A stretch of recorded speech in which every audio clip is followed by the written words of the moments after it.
సరే, ఏమాత్రం ఆలస్యం చేయకుండా నేరుగా ఈ విశ్లేషణలోకి వెళ్ళిపోదాం. ఉత్తర కేరళలోని ఒక మారుమూల గ్రామం. భయంకరమైన వాతావరణం. అక్కడే పాతుకుపోయిన ఒక విచిత్రమైన శాపం.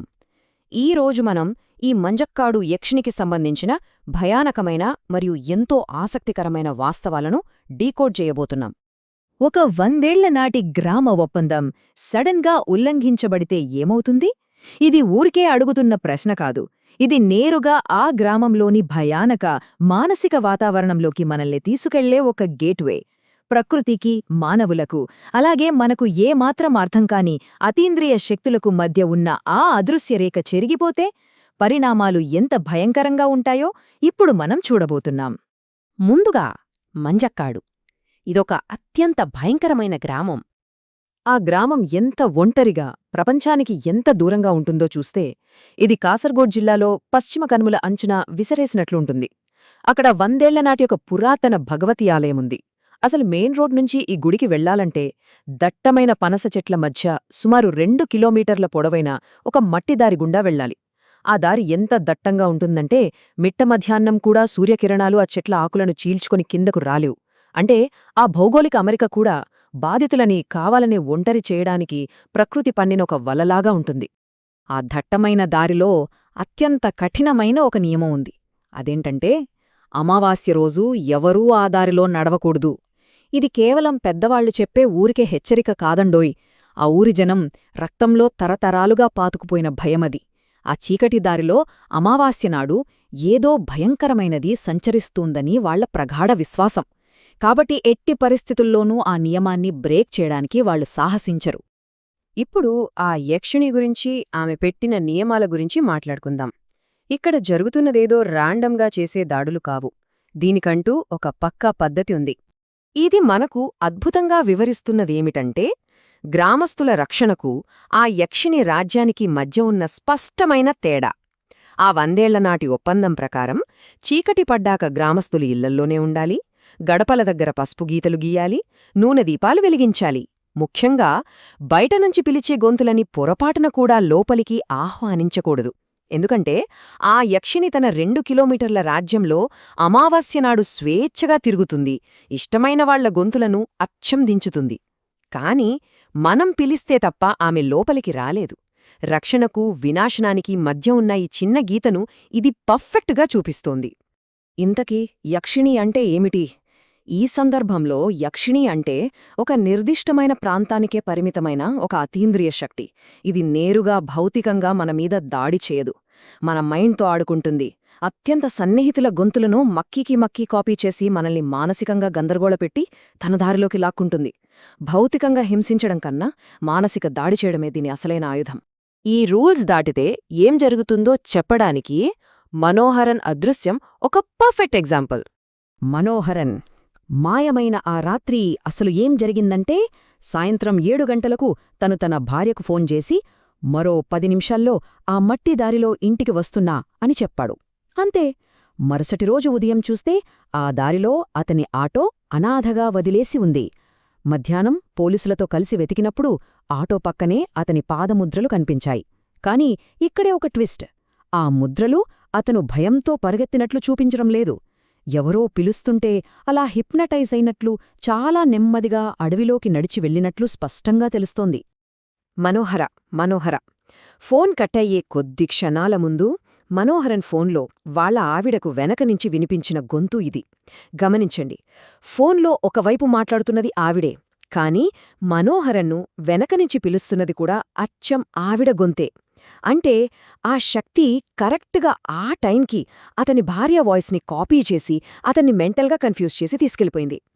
ఇక ఇప్పుడు గతం నుంచి వచ్చిన ఒక పిలుపు. మన కథానాయకుడు సూరజ్ ఎదుర్కొన్న నేరు భయంకరమైన అనుభవంలోకి వెళ్ళాం.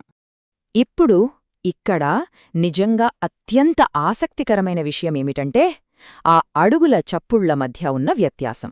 సూరజ్ ఒంటరిగా ఆ దారిలో నడుస్తున్నప్పుడు మామూలుగా ఎవరైనా నడిస్తే వేసే ఒక్కో అడుగుకు ఒక్కో సౌండ్ రావాలి కదా. కాని ఆ శక్తి సూరజ్ను ఫాలో అవుతున్నప్పుడు తను వేసే ప్రతి ఒక్క అడుగుకు వెనకనుంచి 2 అడుగుల శబ్దం వస్తోంది. తను ఆగితే ఆ శబ్దం వెంటనే ఆగదు, కొంచెం డిలేతో విపరీతమైన భయాన్ని పుట్టిస్తూ ఆగుతోంది. సెన్సరీ డీటెయిల్స్ ద్వారా మనిషిని పిచ్చెక్కిచ్చే ఎంత భయంకరమైన వ్యూహమో కదా ఇది. ఆ శక్తి సూరజ్ను వెంబడించే సమయంలో ప్రయోగించిన మానసిక యుద్ధం అంచెలంచెలుగా పెరిగింది. అతని ఎమోషన్స్తో ఆడుకుంది. ముందుగా అది సూరజ్ వాళ్ళ అమ్మ గొంతులో పిలిచింది. తను వెనక్కి తిరగకపోయేసరికి వెంటనే అతని ప్రాణస్నేహితుడు వినోద్ గొంతులో పిలిచింది. ఆ తర్వాత వాళ్ళ నాన్న గొంతు. ఈ గొంతులన్నీ ఒకేసారి కన్ఫ్యూజ్ చేశాయి. ఇదంతా ఒకెత్తైతే దారి మధ్యలో ఆ స్త్రీ రూపం బొమ్మలా కదలకుండా నిలబడి ఉంది. కాని ఆమె నీడ మాత్రం పాములా నేలమీద పాకుతూ సూరజ్ వైపోస్తోంది. ఊహించుకోడానికే భయంగా ఉంది కదా. కాబట్టి ఇక్కడ మనం గమనించాల్సిన అత్యంత కీలకమైన పాయింట్ ఏమిటంటే ఈ బ్లడ్ లైన్ ట్రాప్. సూరజ్ ఆ దారిలో చిక్కుకోవడం ర్యాండంగా జరిగింది కాదు. సరిగ్గా 20 ఏళ్ల క్రితం సూరజ్ వాళ్ల నాన్న ఇదే యక్షిణి బారినుంచి ప్రాణాలతో బయటపడి పారిపోయాడు. అంటే ఇదొక తరతరాన పగ. ఆ శక్తి 20 ఏళ్లుగా కేవలం ఒకే ఒక కుటుంబం కోసం, ప్రతీకారం కోసం అంత ఓపికగా ఎదురుచూస్తోందన్నమాట. అదసలు మామూలు విషయం కాదు. మరి ఈ యక్షిణిని బంధించడమెలా? ఆ ఊరి పూజారి మాధవ నంబూత్రి చేసిన ఒక ప్రాణాంతకమైన ప్రయత్నం, దానికి సంబంధించిన రూల్స్ ఇప్పుడు చూద్దాం. ఆ శక్తిని బంధించడానికి పూజారిగారు సూరజ్కి ఇచ్చిన పక్కా ఐటమ్స్ ఇవే.